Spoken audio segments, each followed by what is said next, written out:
为什么说高达 C 的世界永远不会迎来和平？首先，咱们把刷因为万代想赚钱的小伙伴插出去哈。本期视频咱们只讨论剧中的设定，不考虑那些肮脏的大人思维啊。其实关于 C 的宇宙该如何迎来和平，早在高达 C 的第2季完结时，就有很多人吐槽，这感觉打来打去，自然人与调整者之间的矛盾并没有得到解决，跟第1季一样，两边打累了签个条约缓缓而已。观星者播出时，很多人猜测，在下一部剧场版中，人类内部的战争肯定要结束了，鲸鱼翅膀所寓意的外星文明估计要来了。结果啊，就是万代拿着做 C 的赚来的钱，去做了日本动画界第1部以高清规格放送的作品《高达00》，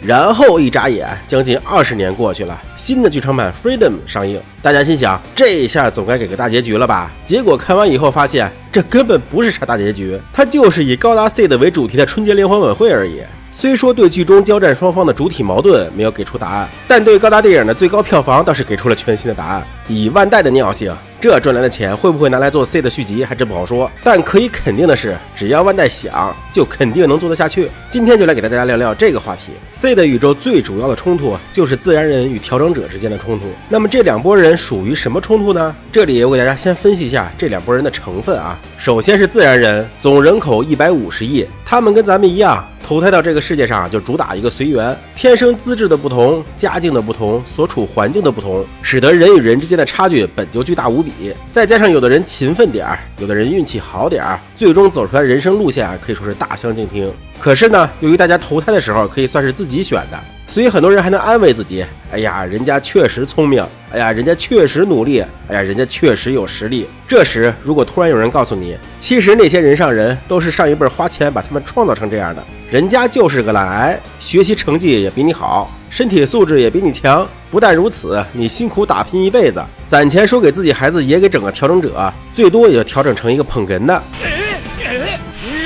还没人家的背景能当上大副的，可能连 plant 都住不进去的，你会怎么想？这里可能有人好奇了啊，plant 不就是调整者云集的地方吗？怎么我家儿子调整了还进不去呢？那你还是想的太简单了啊！其实 C 的里的殖民卫星不只有 plant， 像 UC 那样的奥尼尔桶型殖民卫星也是有的，也就是 C 的前2集中被炸的那个赫里奥波利斯，它隶属于奥部，而咱们常说的 plant 指的是由第1个调整者乔治·格伦所设计的沙漏型的殖民卫星。它与传统殖民卫星最大的不同就是形状不同，听起来好像是废话啊，但是这个形状真的是至关重要。C 的宇宙中的桶型殖民卫星直径只有3000米左右，云高普遍在600到1000米，再加上居住区相对密集，导致卫星内部显得相当狭窄且拥挤。外壁虽然结实，但也没那么结实。咱们再来看看沙漏型殖民卫星，两侧呈圆锥状，人只能住在位于2级的圆锥底侧，是不是感觉空间利用率小了点？给大家说个数啊，这个圆锥底部的可利用面积为160平方公里，相当于是北京3环内的大小。这里大家可以看一下北京3环内大概是有多大啊？就这么大点地方，还有70%是水域，岛中的陆地上还铺满了植被。可是啊，它每个沙漏型殖民卫星只计划容纳约50万的居民，这对比桶型殖民卫星人均居住面积可以说是非常大了。同时呢，他们还享受着10千米高的天空、拟真的风、海流与温度变化，而且人家殖民卫星的外壁还可以自我修复、自我调节阳光渗透率，防御力也是相当的强，2代机都要打很久，懂了吧各位？它虽然大小是对标了北京3环内，但生活环境主打一个高端大气上档次。就这么比喻吧，桶型殖民卫星就相当于是人口密集的工业城市，而沙漏型的殖民卫星相当于是高端别墅区，里边住的人也是天差地别的。所以说能够住进 plant 的人，那都是有钱有势大家族出来的调整者，不但调整水平普遍很高，人家家底儿本来也厚。你再想想，plant 那6000万的人口，经济体量却与150亿人口的地球相同，人家的资产阶级利滚利的速度，你地球居民想跟他公平贸易竞争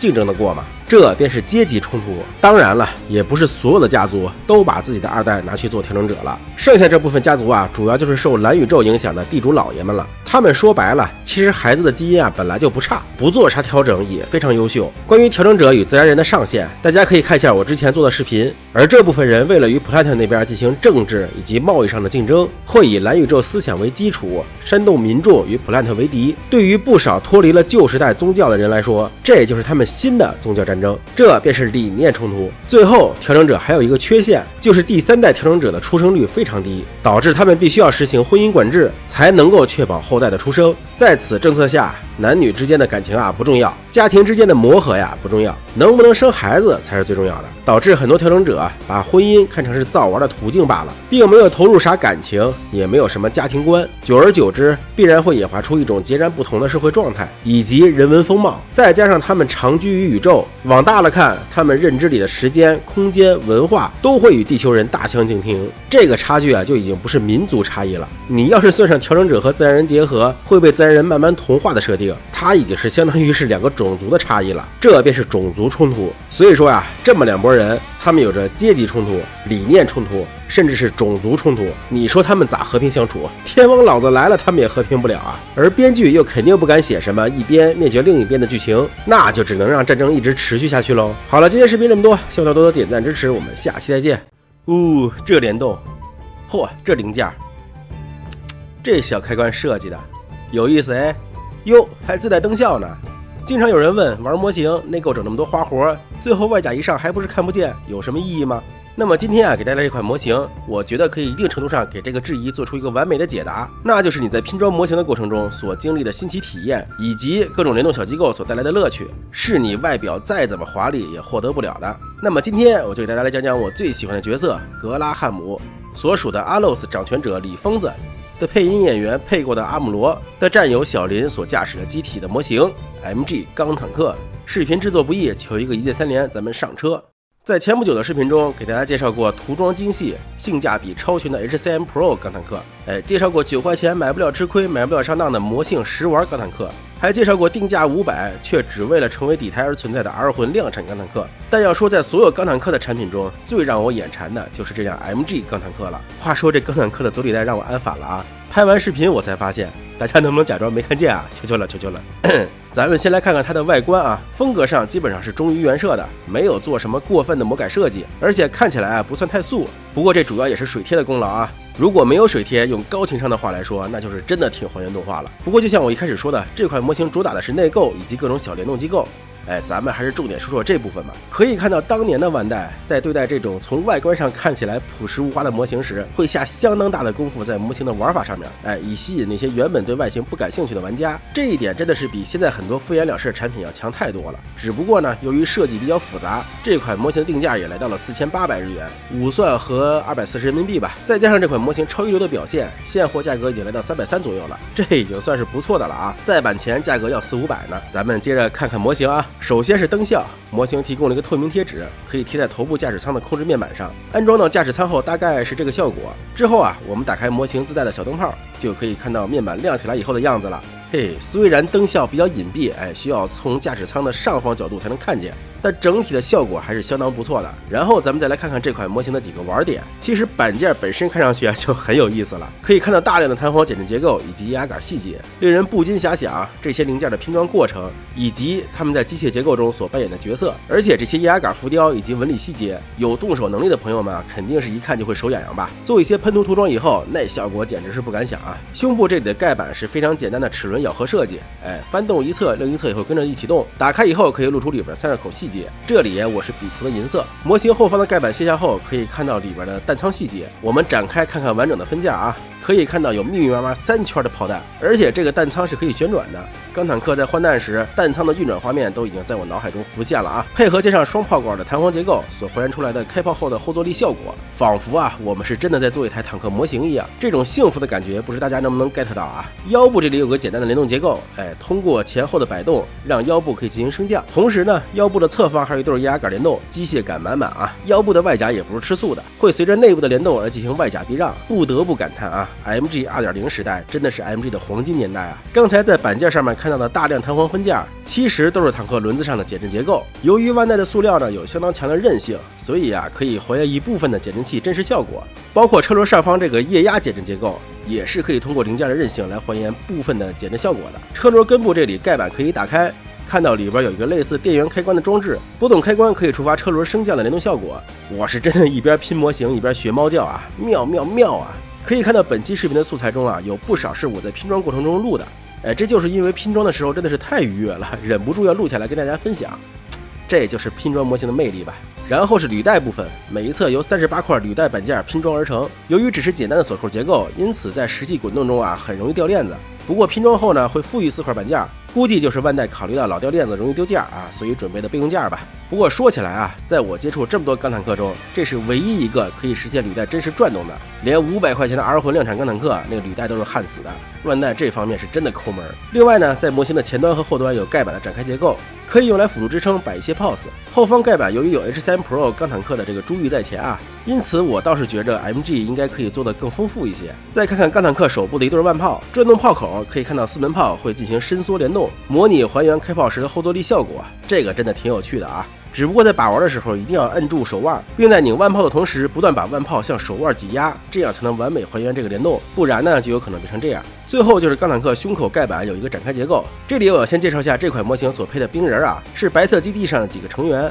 真的是诚意满满啊！但为什么我在这里介绍他们呢？因为啊，他们还有重要的工具属性，就是可以这样把这个盖板拉开，露出里边的液压杆细节。这里的细节我也是简单的马克笔涂了一下，不然呢也是默认的灰色的。顺带一提啊，钢坦克也是有核心战机结构的，所以本款模型啊也提供了 MG 2.0 标配的核心战机，头部和尾部有联动，翅膀可以展开，驾驶舱会随着收缩而自动调整驾驶员的朝向。飞机上也有武器盖板掀起的细节，还可以通过透明件实现飞机放出起落架的样子。以上呢就是这款模型的细节玩法介绍了。接下来啊，咱们再来看看可动的表现。头部可以进行简单的抬头，并有微微的左右转角度。双肩上的炮管上下可动角度45度多一点吧。炮管抬起以后呢，可以看到内部的齿轮结构。不过说实话啊，我还是更喜欢 H3 Pro 钢坦克的那个液压杆结构。胸部下方的盖板可以打开，露出里边的核心战机驾驶舱。核心战机安插方式呢，则需要拆开腰部来进行安装。装上去以后还是相当牢固的，这一点大家放心。腰部通过后方的圆形锁扣设计，可以实现一丁点的这个侧摆效果。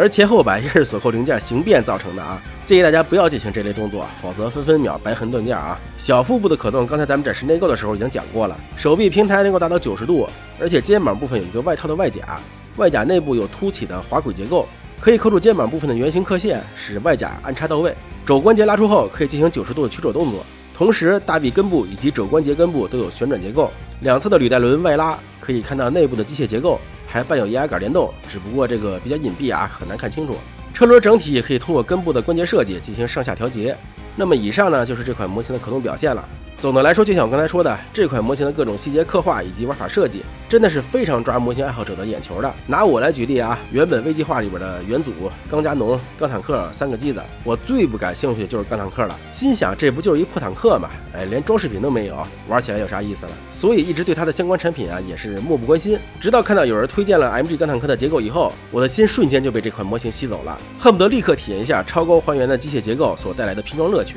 但由于当时的价格一直是400-500，那是真不舍得买啊。于是呢，我就买了 H3 Pro 钢坦克啥的解解馋。当听说 MG 钢坦克再版的消息后，我那真的是喜出望外啊！尽管价格还是有点高，但还是毫不犹豫的买下来了。拿到手以后的拼装过程，更是我这3年以来最快乐的一次。我这3年无论是代工还是做一些自己的模型，少说也是做了300-400个了。在经历过这么密集的模型制作之后呢，依然会因为这款模型的设计而感到兴奋无比，可见其魅力是有多大了。在这里呢，也真诚的推荐给每一个喜欢模型的朋友们，强烈建议试一试这款模型，它绝对不会让你失望的。好了，今天视频这么多，喜欢小伙伴点赞上头投币，我们下次再见。我去，这个掌纹细节和毛细血管细节，身为一个胶佬啊，那是无论如何都绕不开超合金模型这个话题的。然而日常的超合金模型啊，现在是越来越轻了，而国内厂商的虽然扎实，但要么没版权，要么没 IP。刚好最近我接到了一个模型评测的需求，这款模型啊，可以从各种意义上满足超合金模型爱好者的需求，那就是由春水堂出品的这款1:1的超合金模型，25公斤的重量，这坠手感不用我多说了吧？而且不但内构采用了超合金不锈钢骨架，外甲部分啊还可以根据自己的喜好 DIY。像我的这台模型啊，就是为了迎合粉丝们的口味，特意安装上了拉克斯的外甲。这下合金骨架也有了 ，IP 也有了，配合上各种还原机设的细节，就问你这回模型完美不完美吧？话说为了给大家拍好这个评测啊，我是跪着求媳妇儿帮我打扮了一下这款模型的，尤其是这个假发装备啊，就算是我媳妇儿也就只能弄个大概，我一个大老爷们呢更更是做不来的。如此为粉丝们着想的 UP， 求一个一键3连，不过分吧？下面咱们来简单评测一下这款模型啊。模型刚发过来的时候啊，已经是基本成品的状态了，只有头部需要进行安装，关节紧实度啊也是恰到好处，这个相信对于胶老们的各位来说都不是事儿啊。然后咱们再来看看外观，这里要先插一嘴啊，现在模型上装备的这个拉克斯外甲质量是相对比较次的，可以看到有不少的缩胶和水纹，拉克斯头上的标志性天线啊也没有，所以会比较影响最终效果。对品质有要求的玩家可以根据自己的喜好选购不同主题且比较高规格的外甲哈。大小方面与真人1:1比例的大小，全高1.65米